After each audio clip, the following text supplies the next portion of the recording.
Hello बच्चों, class 9th NCERT का chapter number 2 polynomials start करेंगे। इससे पहले हम लोगों ने चैप्टर नंबर फर्स्ट कंप्लीट कर लिया था और उसके सारे वीडियोस आपको प्लेलिस्ट में मिल जाएंगे, तो वहाँ से जाके आप उसको देख सकते हैं। ये बेसिकली इस चैप्टर का बेसिक इंट्रोडक्शन होगा और इस चैप्टर में जितने भी इंपॉर्टेंट टॉपिक्स हैं उसको हम अच्छे से कवर करेंगे। ठीक है, तो सबसे पहले हम लोग समझेंगे कि वेरिएबल क्या होते हैं। तो जैसा कि आप नाम से ही देख सकते हैं कि वेरिएबल का मतलब होता है कि जो चीज़ वेरी करे, यानी कि जो चेंज होता रहता है, जिसकी वैल्यू फिक्स ना हो, उसको हम बोलते हैं वेरिएबल। अगर हम रियल लाइफ एग्जांपल देखें तो जैसे हमारी एज है या टेम्परेचर है या किसी प्लांट की हाइट है, तो वो चेंज होती रहती है, उसकी हाइट जो है वो फिक्स नहीं है। तो ये सब हमारे वेरिएबल्स के एग्जांपल हैं। मैथमेटिक्स में वेरिएबल वो होते हैं जो वेरियस न्यूमेरिकल वैल्यूज़ को ले सकते हैं, यानी कि जिनकी अलग अलग न्यूमेरिकल वैल्यूज़ हो सकती है, उसको हम बोलते हैं वेरिएबल। ठीक है, और इनको हम एक सिंबल से रिप्रेजेंट करते हैं जो होते हैं हमारे इंग्लिश अल्फ़ाबेट के जो लेटर्स होते हैं, यानी कि A B C D X Y Z, इनसे हम इसको रिप्रेजेंट करते हैं। नेक्स्ट आपका है कांस्टेंट। तो a symbol having a fix numerical value is known as constant, यानी कि कांस्टेंट वो होते हैं जिनकी न्यूमेरिकल वैल्यू क्या होती है, फिक्स होती है, वो चेंज नहीं होती है। अगर हम रियल लाइफ एग्जांपल की बात करें, जैसे हमारा डेट ऑफ बर्थ है तो हमारा फिक्स है। बेसिकली जो सिंबल हम यूज़ करते हैं कांस्टेंट को रिप्रेजेंट करने के लिए, वो हमारे नंबर्स होते हैं। ठीक है, जैसे कि 1 2 3 4 5, ये सारे के सारे जो नंबर्स हैं वो हमारे कांस्टेंट में आते हैं, क्योंकि इनकी वैल्यू क्या है, फिक्स है। यानी कि हम 2 इक्वल टू 2 ही लिख सकते हैं। अगर हम 2 इक्वल टू 5 लिखेंगे तो आपका क्या होगा, गलत होगा। ठीक है, हम 4 इक्वल टू 4 ही लिख सकते हैं, क्योंकि 4 की न्यूमेरिकल वैल्यू फिक्स है। हम 4 इक्वल टू 5 नहीं लिख सकते, वो आपका गलत हो जाएगा। थर्ड नंबर पे हम समझेंगे कि अलजेब्रिक एक्सप्रेशन क्या होता है। तो अगर हम कांस्टेंट और वेरिएबल इन दोनों को आपस में कंबाइन कर दें, किसके through, mathematical operations. Mathematical operation किसको बोलते हैं, जैसे कि प्लस माइनस मल्टीप्लाई और डिवाइड, ये जो हमारे सिंबल होते हैं इसको हम बोलते हैं मैथमेटिकल ऑपरेशंस। तो मैथमेटिकल ऑपरेशंस के थ्रू अगर हम कंबाइन कर देते हैं कांस्टेंट और वेरिएबल को, तो उसको हम बोलते हैं अलजेब्रिक एक्सप्रेशन। एग्जाम्पल में आप देख सकते हैं, यहाँ पे लिखा है 2x प्लस 3y प्लस 6। ठीक है, तो ये देखिए यहाँ पे 2 क्या है, एक आपका नंबर है, यानी कि नंबर को क्या बोलते हैं, कांस्टेंट। x क्या है, x आपका वेरिएबल है। यहाँ पे 3 आपका कांस्टेंट है, y क्या है, वेरिएबल है। तो हमने कांस्टेंट और वेरिएबल को आपस में क्या कर दिया है, कंबाइन कर दिया है, किसके साइन से, प्लस के साइन से, और इन दो के बीच में क्या है, मल्टीप्लाई का साइन होता है। ठीक है, तो इसको हम बोलेंगे ये आपका एक अलजेब्रिक एक्सप्रेशन है। ठीक है, सेकंड एग्जांपल आप देख सकते हैं, 5x square minus 4x plus 10। तो यहाँ पे भी हमने वेरिएबल और कांस्टेंट को आपस में क्या किया, कंबाइन कर दिया है, तो ये आपका एक बन गया अलजेब्रिक एक्सप्रेशन। नेक्स्ट हम समझेंगे कि टर्म्स क्या होते हैं। तो यहाँ पे लिखा है part of N algebraic expression, यानी कि इसी अलजेब्रिक एक्सप्रेशन के पार्ट को ही हम बोलते हैं टर्म्स। ठीक है, और इनको हम कैसे सेपरेट करते हैं, अलग कैसे करते हैं, प्लस या माइनस के साइन से इसको हम अलग करते हैं। जैसे कि आपका एक्स स्क्वायर, 5x या -2m², ये सारे के सारे एग्जाम्पल हैं आपके टर्म्स के। अगर सिर्फ 5 लिखा है, यानी कि सिर्फ आपका एक नंबर है जो कि कांस्टेंट है, तो ये भी आपका एक टर्म है और इसको हम बोलते हैं कांस्टेंट टर्म। और यहाँ पे आप देखिए, यहाँ से आपका यहाँ पे एग्जाम्पल लिखा है 2x, तो 2x आपका है, ये एक आपका टर्म है। वैसे 3y भी एक टर्म है और 6 भी आपका एक टर्म है। तो इस पूरे एक्सप्रेशन में 1 2 और ये 3 टर्म्स हैं।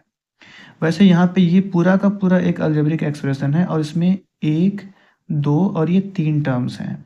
ठीक है, तो माइनस या प्लस साइन क्या करता है, टर्म्स को सेपरेट करता है, अलग अलग करता है।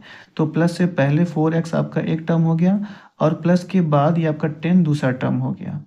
यहाँ पे देखिए आपका सिर्फ नंबर है, तो इसको हम बोलेंगे कांस्टेंट टर्म। नेक्स्ट आपका है कोफिशिएंट। तो किसी भी टर्म का जो न्यूमेरिकल पार्ट होता है उसको हम बोलते हैं कोफिशिएंट। जैसे एग्जांपल में यहाँ 2x लिखा हुआ है, तो 2x ये पूरा का पूरा एक टर्म है, तो इसमें जो नंबर है जैसे कि 2, तो 2 आपका हो जाएगा कोफिशिएंट। वैसे यहाँ पे -3x पूरा एक टर्म है और इसमें x का जो कोफिशिएंट होगा वो -3 होगा। अब यहाँ पे माइनस साइन का भी ध्यान देंगे, तो ये पूरा का पूरा -3 इसका कोफिशिएंट होगा। वैसे यहाँ पे लिखा है 1/2y, तो y का जो कोफिशिएंट होगा वो 1/2 होगा। यहाँ पे देखिए एक एक्सप्रेशन दिया गया है 2x square plus 3x minus 4, तो यहाँ पे x स्क्वायर का जो कोफिशिएंट होगा वो 2 होगा और x का जो कोफिशिएंट होगा वो 3 होगा। ठीक है, तो ये आपका सिंपल होता है कोफिशिएंट। अब हम समझेंगे कि पॉलिनोमियल्स क्या होते हैं। तो ये बहुत ही इंपॉर्टेंट टॉपिक है क्योंकि यही हमारा चैप्टर है पॉलिनोमियल्स। यहाँ पे लिखा है an algebraic expression where the power of variable is always a whole number. Simple सी बात यह है कि जो पॉलिनोमियल्स होते हैं वो अलजेब्रिक एक्सप्रेशन ही होते हैं, लेकिन इसमें एक कंडीशन है कि उसका जो पावर है, वेरिएबल का जो पावर है वो हमेशा होल नंबर होना चाहिए। होल नंबर क्या होता है? जो ज़ीरो से स्टार्ट होता है, 0 1 2 3 4, उसको हम बोलते हैं होल नंबर। यानी कि इसका जो जैसे यहाँ पे एग्जांपल लिखिए 2x² प्लस 5y² प्लस 10। तो यहाँ पे वेरिएबल क्या है? x, और इसका जो पावर है वो क्या है? 2, जो कि एक होल नंबर है। यहाँ पे वेरिएबल क्या है? y, और y का जो पावर है वो क्या है? 2, तो ये भी एक क्या है?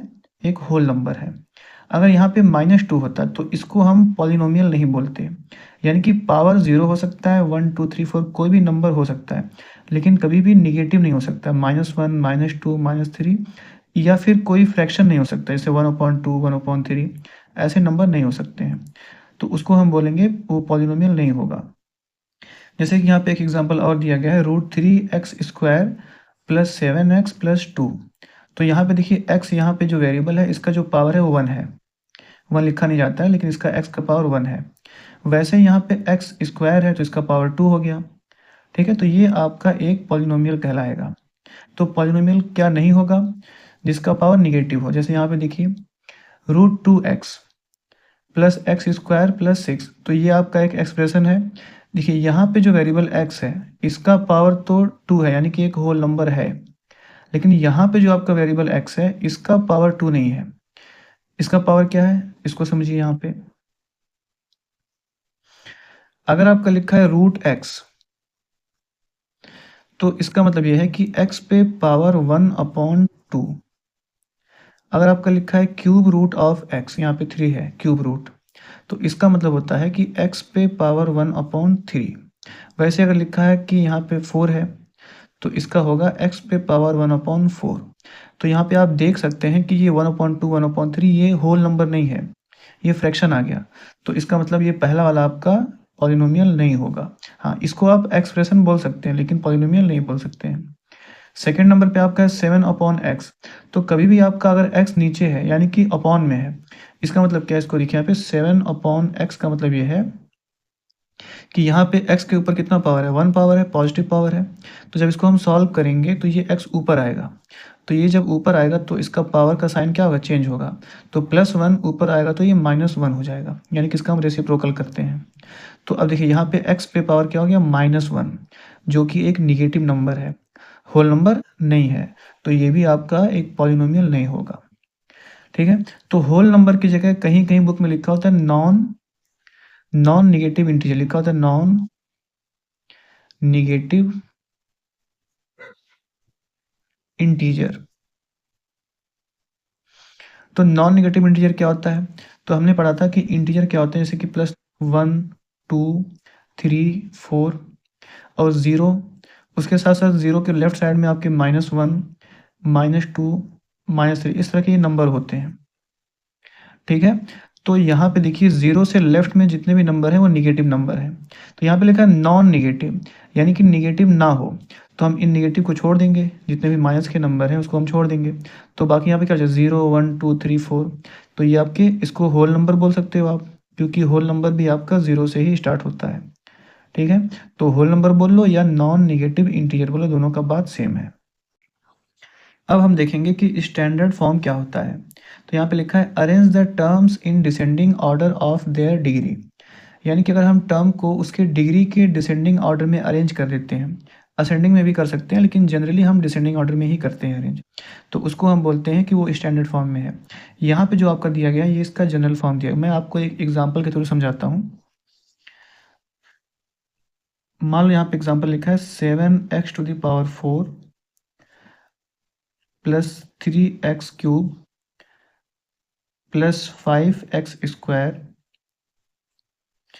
Plus 2x plus 10। ठीक है, तो यहाँ पे देखिए सबसे पहले हमने यहाँ पे x पे पावर 4 रखा है, उसके बाद से हमने x पे पावर 3 रखा है, फिर x पे पावर 2, फिर यहाँ पे 1 है, फिर आपके 0। यानी कि यहाँ पे हमने देखा कि इसका जो पावर है वो डिसेंडिंग ऑर्डर में ये कम होता जा रहा है। पहले 4 था, फिर 3 हुआ, फिर 2 हुआ, फिर 1 हुआ, ऐसे ही आपका कम होता जाएगा। तो इसी को बोलते हैं कि पावर्स को डिसेंडिंग ऑर्डर में अरेंज करना। तो अगर हमने टर्म्स के हर एक पावर को डिसेंडिंग ऑर्डर में ऐसे अरेंज किया हुआ है तो उसको हम बोलते हैं स्टैंडर्ड फॉर्म। ठीक है, और ये जो इसका जनरल फॉर्म दिया गया है ये एक्चुअल में यही चीज़ है। यहाँ पे देखिए, मान लीजिए कि आपका n इक्वल टू 4 है। n यानी कि जो इसका पावर है वेरिएबल का वो मान लेते हैं कि 4 है फिलहाल। ठीक है, तो x पे पावर क्या होगा, 4 होगा। देखिए यहाँ पे x पे पावर 4। फिर यहाँ पे लिखा n माइनस 1 यानी कि 4 माइनस 1 3 हो गया, तो यहाँ पे देखिए 3 आ गया। फिर लिखा n माइनस 2 यानी कि 4 माइनस 2, तो कितना आएगा, 2 आएगा। यानी कि यहाँ पे क्या हो रहा है, एक एक आपका पावर कम होता जा रहा है। तो यहाँ पे भी वही हो रहा है, पहले 4 था, फिर 3, फिर 2, फिर 1, तो एक एक पावर आपका माइनस होता जाएगा, कम होता जाएगा। तो इसको हम बोलेंगे ये डिसेंडिंग ऑर्डर में है। और यहाँ पे ए एन जो लिखा हुआ है एक्चुअल में ये एक्स पे पावर एन जो लिखा है, यानी कि एक्स पे पावर 4, इसका ये 7 ये है, यानी कि इसका कोफिशिएंट है। वैसे ही ए एन माइनस 1 जो है वो एक्स पे पावर एन माइनस 1 का कोफिशिएंट है, यानी कि एक्स पे पावर 3 जो लिखा है इसका जो कोफिशिएंट होगा वो 3 होगा। तो ए एन माइनस 1 ये एक्चुअल में 3 की जगह पे है, कोफिशिएंट है। ए एन माइनस 2 जो है वो 5 के प्लेस पे है, यानी कि ये एक्स स्क्वायर का कोफिशिएंट है। ठीक है, तो ये आपका जनरल फॉर्म है। अब हम समझेंगे टाइप्स ऑफ पॉलिनोमियल। तो इसके दो टाइप होते हैं, पहला आपका है based on degree of polynomial और सेकंड आपका है based on number of terms. तो सबसे पहले हम लोग देखेंगे based on number of terms. तो नंबर ऑफ टर्म्स के बेस पे इसके 3 टाइप्स हैं। पहला आपका है मोनोमियल, बाइनोमियल, ट्राइनोमियल।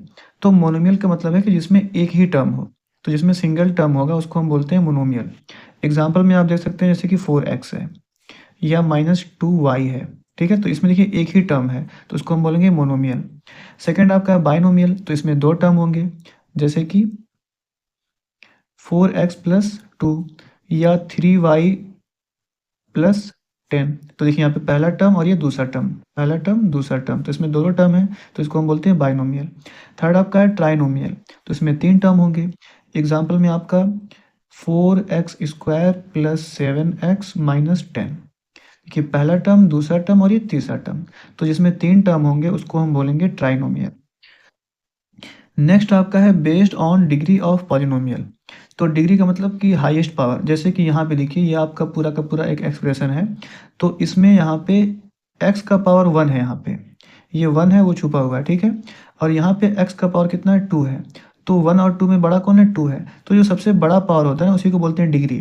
तो इस पूरे एक्सप्रेशन का जो डिग्री होगा वो 2 होगा, यानी कि डिग्री का मतलब सिंपल सा है हाईएस्ट पावर। तो यहाँ पे देखिए बेस्ड ऑन डिग्री यानी कि उसके पावर के बेस पे हमने उसको डिवाइड किया है। तो पहला इसका है जीरो पॉलिनोमियल। तो जैसे कि यहाँ पे जीरो है, तो जीरो भी आपका एक पॉलिनोमियल है, लेकिन इसको हम बोलते हैं जीरो पॉलिनोमियल।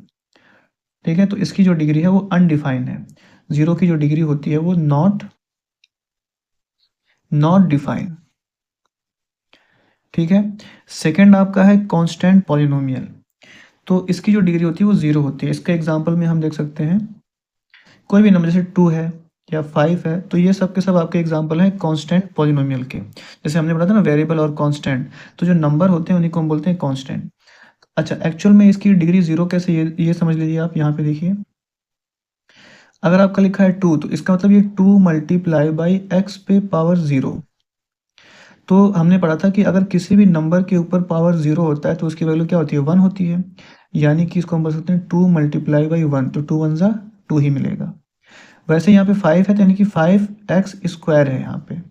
तो यहाँ पे x पे पावर 0 है, तो x पे पावर 0 का मतलब है कि इसका वैल्यू कितना हो गया, 1 हो गया। तो 5 1 जा 5 ही मिलेगा। ठीक है, थर्ड आपका है लीनियर पॉलिनोमियल। तो इसमें आपका डिग्री कितना होगा, 1 होगा। तो अगर डिग्री 1 है तो उसको हम बोलते हैं लीनियर पॉलिनोमियल। इसका एग्जांपल हम देख सकते हैं 4x प्लस 2। तो यहाँ पे x का पावर कितना है, 1 है, तो इसको हम बोलेंगे लीनियर पॉलिनोमियल। नेक्स्ट आपका है क्वाड्रेटिक। तो क्वाड्रेटिक पॉलिनोमियल में क्या डिग्री कितना होगा, 2 होगा।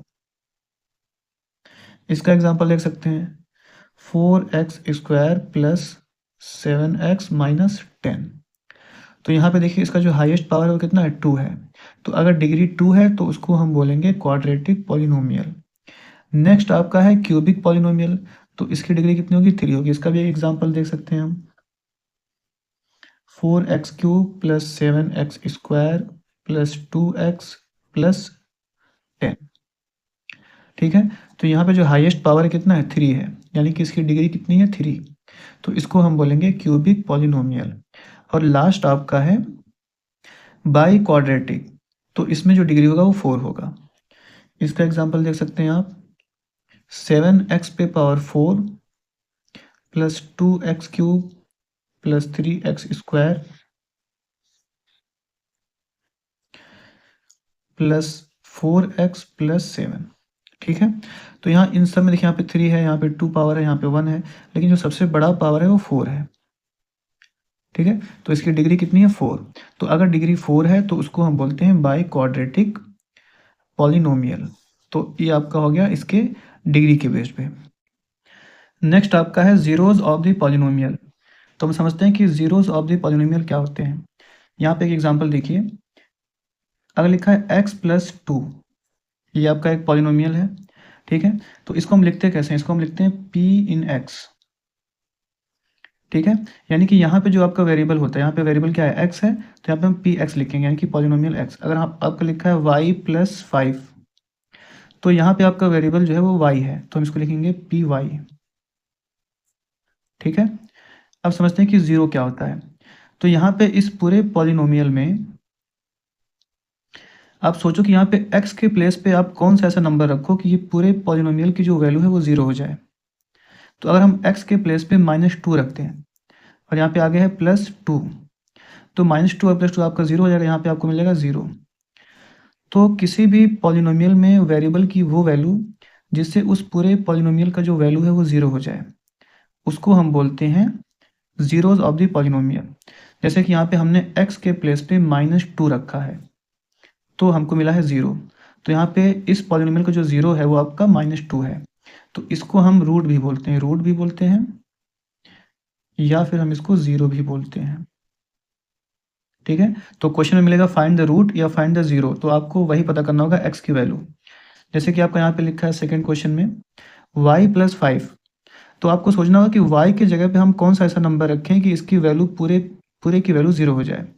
तो इसको सॉल्व कर लेते हैं, y प्लस 5 इक्वल टू क्या होना चाहिए? हमको ज़ीरो मिलना चाहिए। तो हम लिखेंगे y इक्वल टू, ये +5 इधर आएगा तो -5, यानी कि अगर हम y के प्लेस पे -5 रख दें यहाँ पे, तो -5 और +5 ये आपका बन जाएगा ज़ीरो। तो ये जो आपका y की वैल्यू आई -5, इसी को हम बोलते हैं ज़ीरो ऑफ पॉलिनोमियल, या फिर इसको हम रूट भी बोलते हैं। ठीक है, अगर आपका लिखा है x -4 इक्वल टू ज़ीरो आपको लाना है, तो आप सोचो यहाँ पे x की जगह पे हम क्या रखें कि आपको मिल जाए ज़ीरो। तो अगर हम x के जगह पे +4 रख दें, तो +4 और ये आगे है -4, तो आपको क्या मिल जाएगा? ज़ीरो मिल जाएगा। तो ये जो आपने 4 रखा है x के प्लेस पे, वो इस पूरे पॉलिनोमियल का ज़ीरो होगा या रूट होगा।